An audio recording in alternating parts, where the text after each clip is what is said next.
And welcome back to Game Escape, here today to ask the question, are indie games overrated? Now I know that's a very provocative question to ask, and in doing so I'm not trying to cast doubt on indie game developers and somehow suggest that they're suspect. I don't want to criticize this new ecosystem for developing and distributing games. I think it's nice that we can kind of circumvent the traditional means in which that work is done.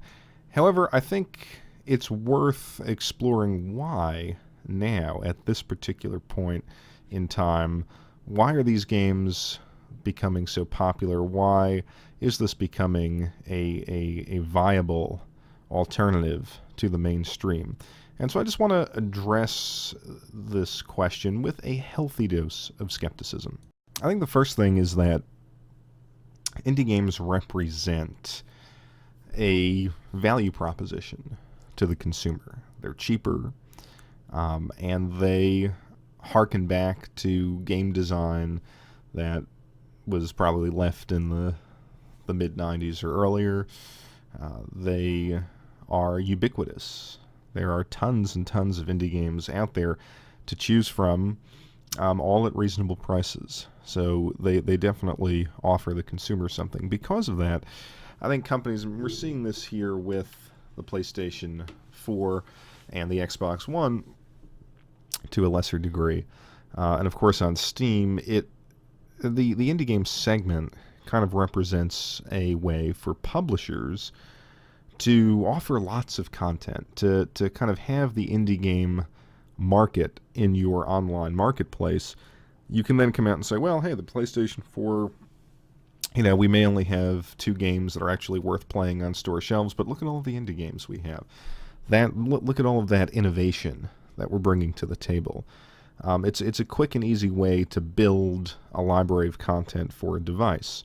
Ouya is the perfect example. I mean, here's a device that is relatively underpowered, although I know there's a new one coming out, or it actually was released this past week. But it's a console that exists as a console specifically to offer this particular type of game.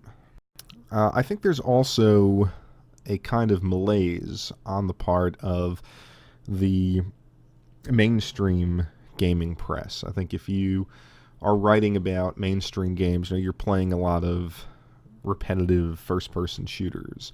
You're playing the same reskinned sports games every year. There's probably a sense of monotony and boredom that comes along with those jobs. So when you're presented with an indie game, it is refreshing. It seems like a sort of different and new experience that you probably haven't had over the past maybe 3 days reviewing Call of Duty. So I think the indie games, in that sense, they get a lot of positive coverage from people who are kind of fed up with the mainstream form of this medium.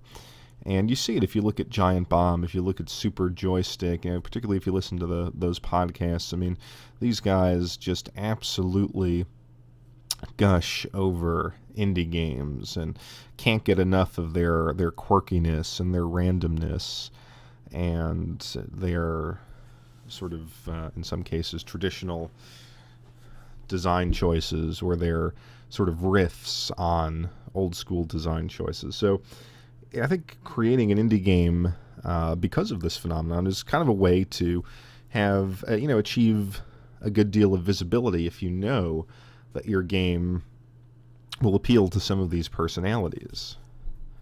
That's not to say that some of these games aren't good.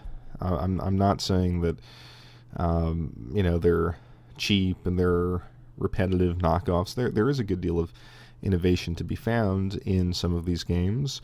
The game you're watching here, Gone Home, is certainly unique. I think it's more of a visual novel than a game, but it's nonetheless a unique idea. Brothers, A Tale of Two Sons, very, very good. Mark of the Ninja. I'm not saying these games are unworthy of praise, but what I am arguing is that I think indie games are a kind of style. They're actually becoming a genre. rather than games that are made independently and try to compete within other genres.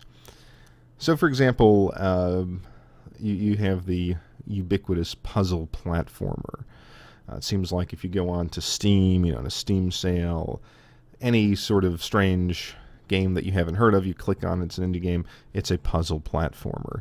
You have roguelike RPGs, and I guess ever since the rise to prominence of games like Dark Souls, you have a lot of games that take that roguelike formula. What you don't see are games that try to break that mold. You have these games that cultivate this very particular style. In other words, you don't see a lot of indie sports games, for example. You don't see developers that come out and say, well, hey, I'll never get the NHL license, and I'll never have a big development team. But boy, I've figured out a way to represent the game of ice hockey that hasn't been done before. So here it is, Steam. You don't see that. You don't tend to see a lot of indie racing games. Not a lot of indie fighters. I mean, there are some, but it seems like the platformer and the RPG, the procedurally generated dungeon crawl, these are all becoming part of the idiom that is indie games. So, what does this actually mean for the gaming community out there? Are these games overrated? Well, I think, like anything, you've got to take it on a game-by-game basis. But I think there's a certain degree of skepticism needed, particularly when these sorts of games, go early access and kind of ask you to commit to them before they're even done.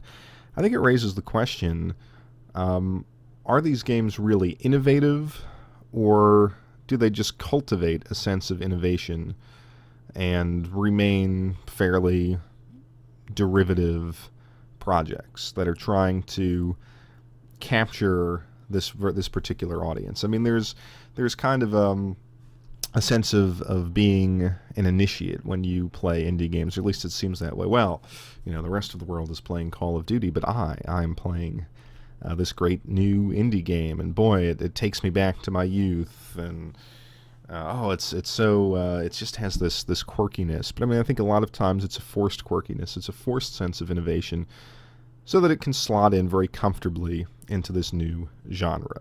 I would argue that indie games are just a genre unto themselves.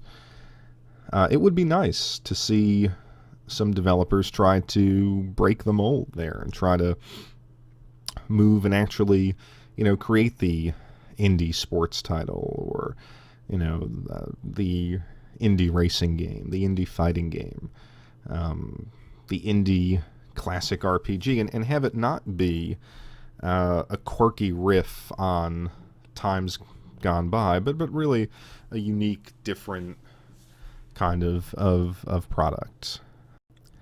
Now, I think, in fairness, I mean, this is a new movement in gaming. Perhaps it'll take some time for this type of game design and distribution to mature, and maybe in 5 years, we'll have a wide variety of indie games that are more than just what you see today.